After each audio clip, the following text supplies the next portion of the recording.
나왔습니다. 그렇게 은혜를 사모하는 성도님들에게 하나님의 함께 하시는 임마누엘의 축복이 언제나 늘 있으시기를 기원드립니다. 새해가 되면 사람들은 의뢰 이러저러한 결심들을 하게 됩니다. 그래서 이러한 결심들 중에 큰 세 가지를 이렇게 부르기도 한다고 합니다. 새해의 결심 삼형제, 운동하겠다, 공부를 해보겠다, 책을 읽겠다와 같은 것들입니다.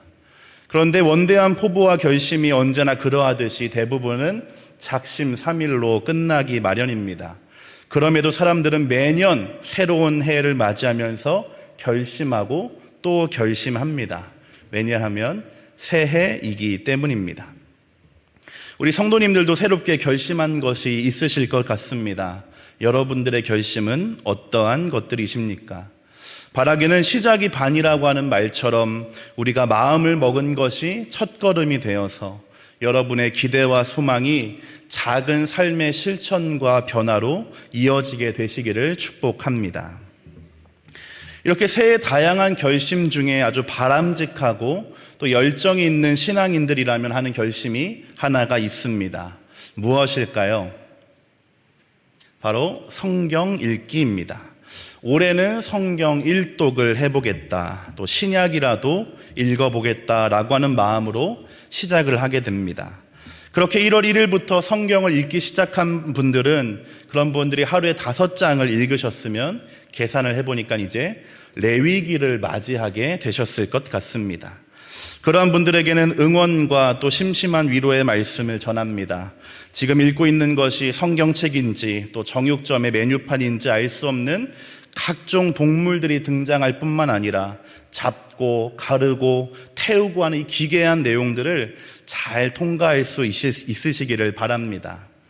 저 또한 신학교에 입학한 후에 이 레위기를 제대로 마주한 적이 있었습니다. 예배에 대해서 궁금해지면서 어떻게 하면 예배를 잘 드릴 수 있을까? 하나님이 기뻐하신 예배는 무엇일까? 라고 생각해 보다가 지식이, 배움이 부족했던 그 당시에 저는 레위기가 제사법에 관한 것이고 제사는 예배랑 비슷한 것이니 호기롭게 레위기를 쫙 펼치고 예배에 대해서 알아보자라고 했었던 경험이었습니다. 잘 아시는 것처럼 그렇게 레위기를 읽다 보니 큰 좌절을 경험하게 되고 말았습니다. 성경에 대한 정보나 지식이 없이 무턱대고 덤벼보았던 작은 에피소드였습니다. 이처럼 성경이라고 하는 책은 여타의 책들과는 다르게 읽으면 읽을수록 더 어렵게 느껴지기도 하고 이해하기 어려운 부분들을 마주하게 되기도 합니다. 수십 년 동안 목회하신 목사님들이나 또 성경을 연구했던 학자들도 날마다 새로운 것들을 깨닫고 발견한다고 하니 참으로 신기한 책이 아닐 수가 없습니다. 우린 이렇게 어렵고 또 난해하기만 한 것 같은 성경을 읽고 있고 또 배우고 있는 것입니다. 그리고 다짐까지 합니다. 성경을 읽어보겠다, 그 안에 보물을 발견하겠다. 참으로 대단한 일입니다. 우리 옆 사람이 그렇게 인사해 보겠습니다. 대단하십니다. 우리 그렇게 대단하고 참 위대한 일들을 해나가고 있는 것 같습니다. 그런데 말입니다. 성경은 왜 읽어야 하는 것일까요? 여러분 성경 읽으시면서 이러한 질문을 해보신 적이 있으십니까? 성경은 도대체 왜 읽어야 하는 것인가? 너무 불경한 질문이어서 아마 해보신 적이 없는 분도 있을 것 같습니다. 그러면 이 질문을 바꾸어서 여러분은 왜 성경을 읽겠다고 다짐하셨습니까? 어떠한 마음과 또한 어떠한 기대로 성경을 읽고 계십니까? 고민과 또 숙고가 없는 생각과 실천은 목적지 없이 떠난 여행과도 같습니다. 그 여행 자체가 의미가 없진 않겠지만 헤매게 되고 돌아가게 되고 길을 잃을 확률이 아주 높아지는 것입니다. 그래서 고민해야 하고 질문해야 하는 것입니다. 내가 지금 어디로 가고 있는지 알아야 그 가는 여정 자체가 기대와 즐거움으로 채워질 수 있기 때문입니다. 오늘 우리가 함께 읽은 본문과 또 나누게 될 내용은 이러한 질문에 대해서 성경이 주고 있는 실마리들입니다.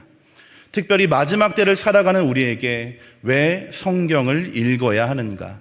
더 나아가서 성경을 읽을 때 우리에게 어떠한 일이 일어나는가를 오늘 말씀이 알려주고 있기 때문입니다. 이 시간 함께 말씀을 나눌 때에 고민하고 깨닫는 시간이 되기를 소망하고 또 생명력 있는 믿음 생활로 나아갈 수 있는 저와 여러분 되기를 간절하게 기원합니다. 사도 바울의 마지막 편지인 이 디모데후서는 그의 생의 마지막을 향해 가면서 사랑하는 아들이면서 또 새내기 목회자였던 디모데에게 보낸 사랑이 담긴 조언과 권면이 담겨져 있습니다. 특별히 우리가 읽은 3장부터 4장 8절까지는 이 마지막 가르침이라고 하는 소제목에서 알 수 있듯이 유언과도 같은 바울의 마지막 수업이 기록되어 있습니다. 마지막이니 중요한 말을 고르고 골랐을 것입니다. 평소라면 참고 하지 않았을 것들 혹은 스쳐 지나갔을 만한 말들을 그날만은 했을지 모르겠습니다. 분명한 것은 편지를 쓰는 바울과 그 편지를 받는 디모데 모두 아주 진지하게 서로의 생각을 주고 받았을 것이라는 사실입니다. 그리고 이 수업은 다음과 같은 말로 시작합니다.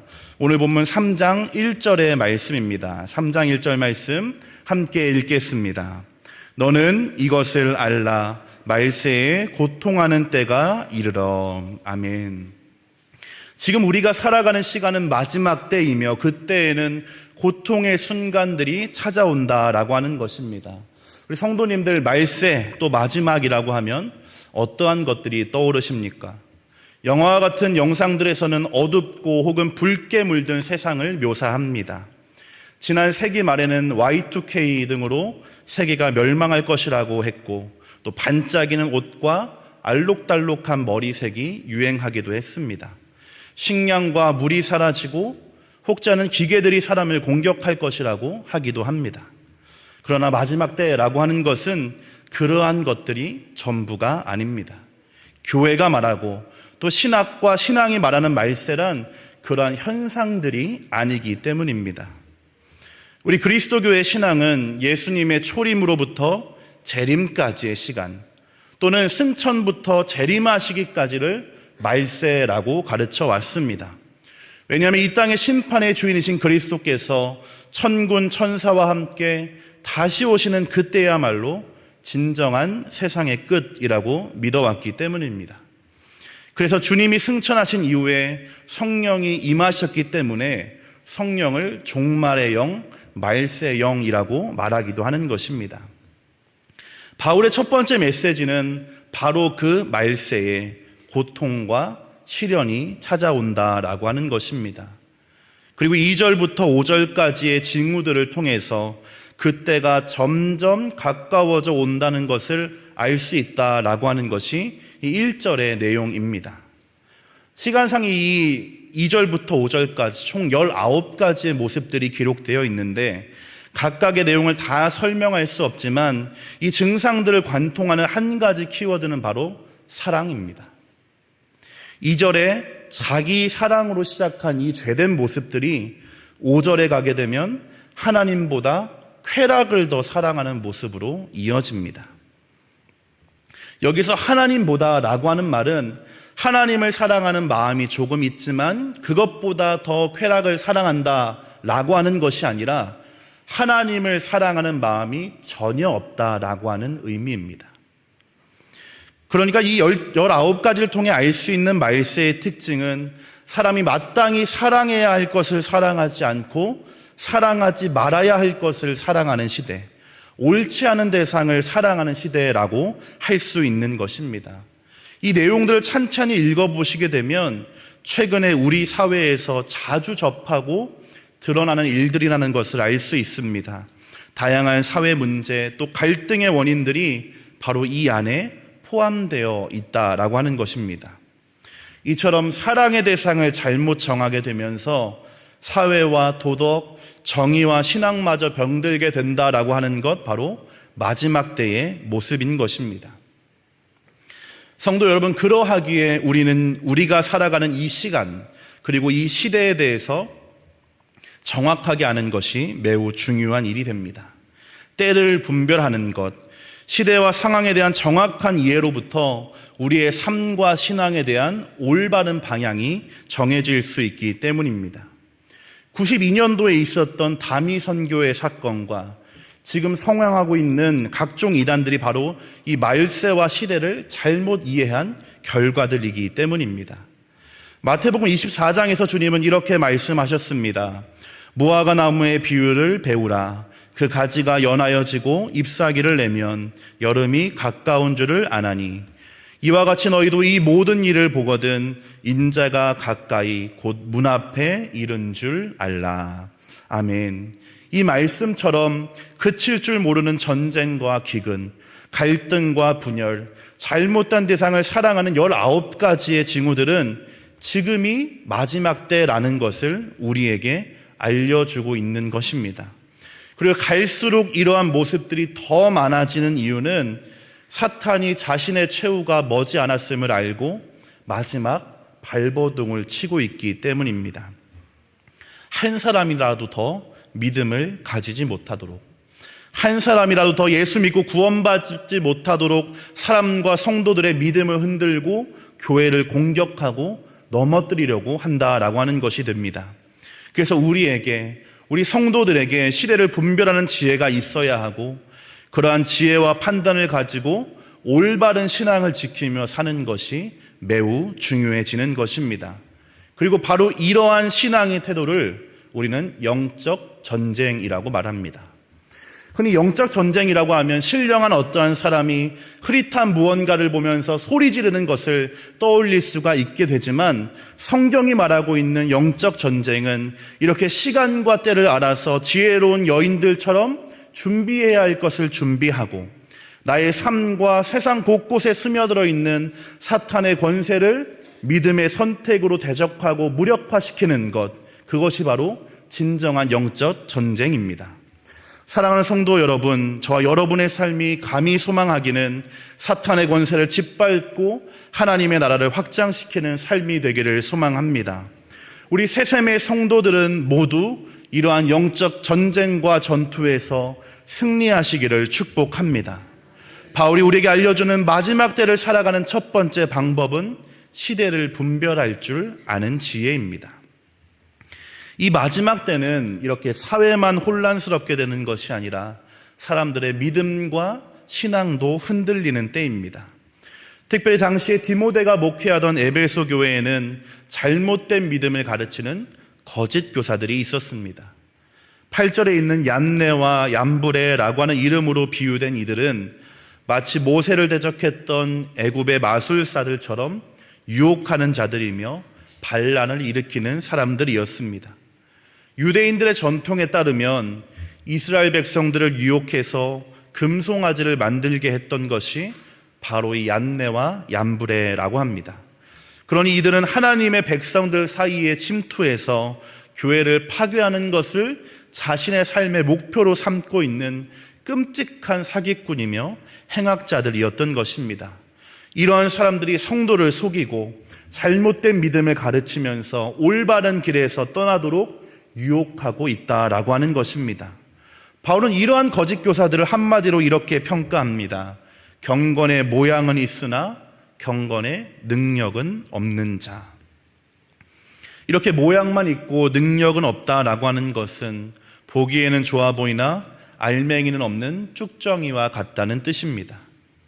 여기서 경건이라고 하는 것은 하나님에 대한 믿음과 동일한 의미로 이들에게 경건의 알맹이가 없다는 것은 믿음의 실체, 믿음의 열매, 믿음의 증거는 찾을 수 없다는 뜻이 됩니다.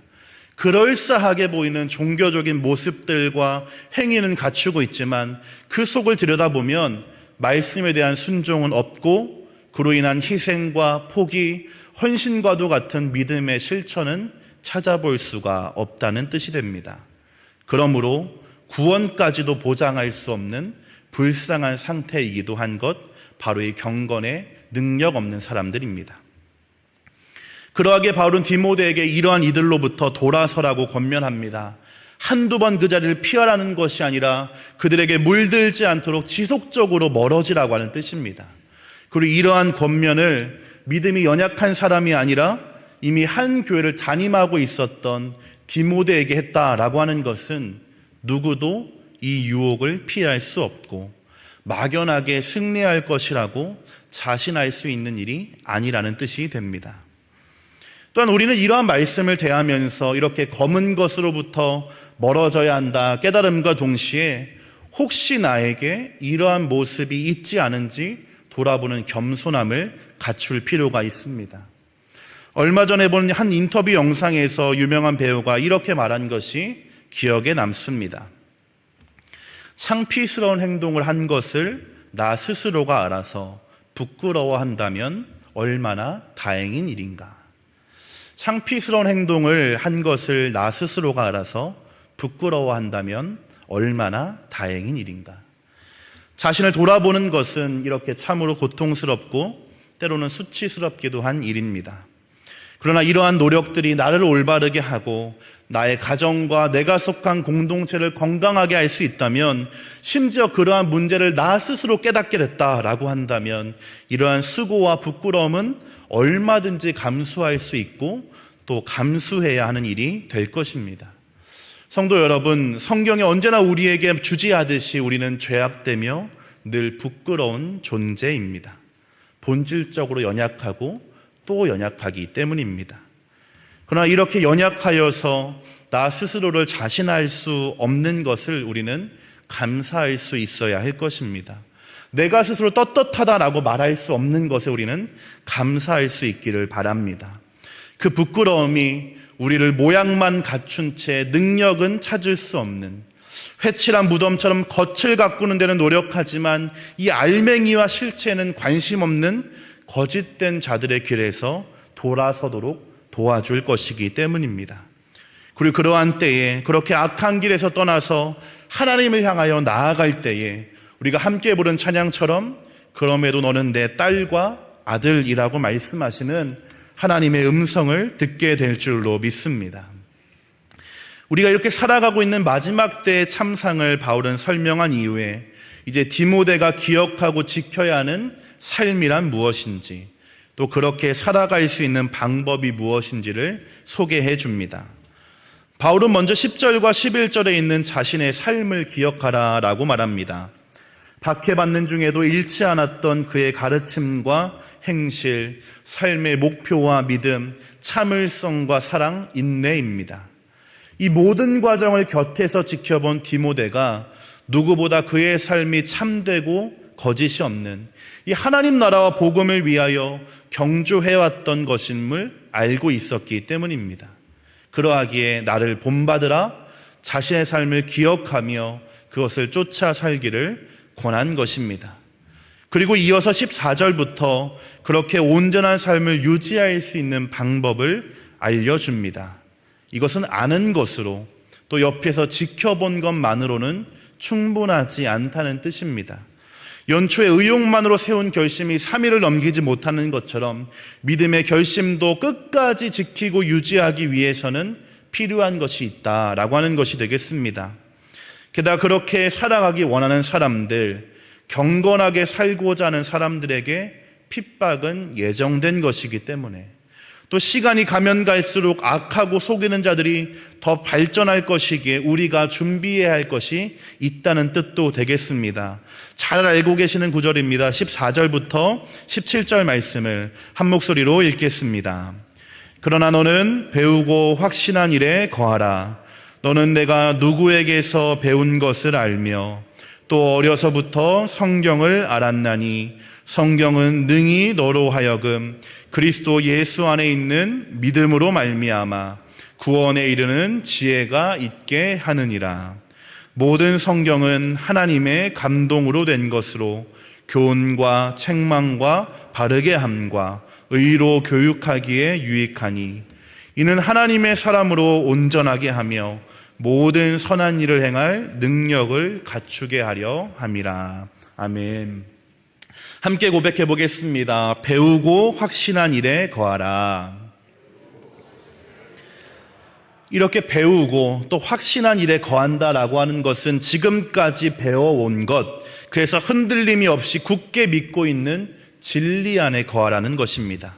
지금까지 해왔던 대로 경건의 능력을 더욱더 소망하며 살아가라고 하는 것입니다. 그것이 디모데가 또 우리가 믿음을 지키며 세상을 살아갈 수 있는 유일한 방법이기 때문입니다. 이 분명한 신앙과 믿음은 외할머니 로이스와 어머니 유닉에 또한 영적인 아버지인 바울에게서 배운 것이었습니다.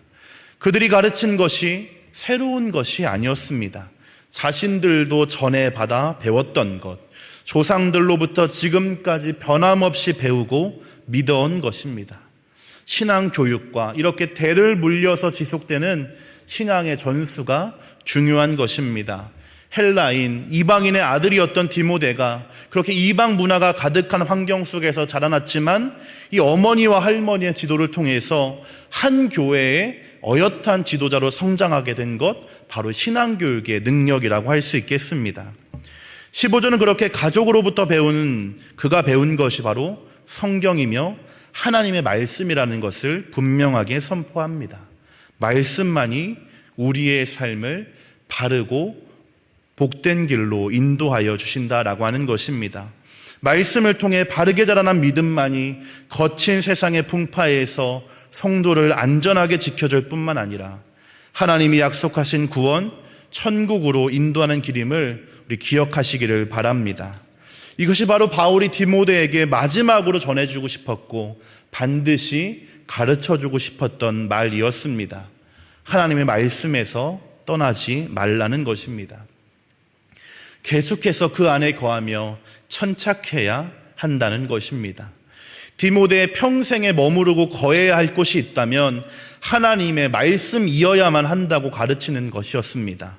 왜냐하면 이 하나님의 말씀만이 사방에서 밀려오는 말세의 현상들과 그래서 좌절하게 하고 흔들고 속이는 사람들 사이에서 끝까지 믿음을 지킬 수 있는 방법이었기 때문입니다.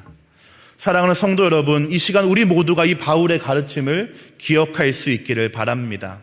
거룩한 하나님의 말씀에 저와 여러분의 삶을 의탁할 수 있기를 바랍니다. 언제 어디서 닥쳐올지 모르는 이 세파 속에서 오늘도 변함이 없으신 하나님의 말씀만이 우리의 피난처이며 안식처가 되는 줄로 믿습니다.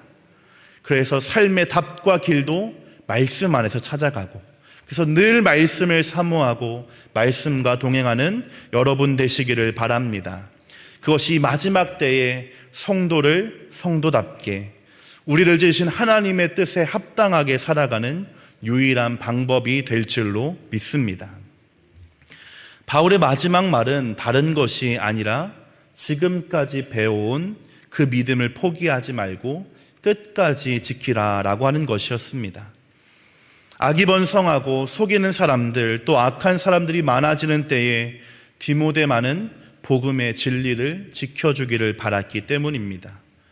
그래서 바울은 자신뿐만 아니라 이제 한 교회를 이끌어가야 하는 디모데가 견고하게 설 수 있는 방법을 알려주었습니다.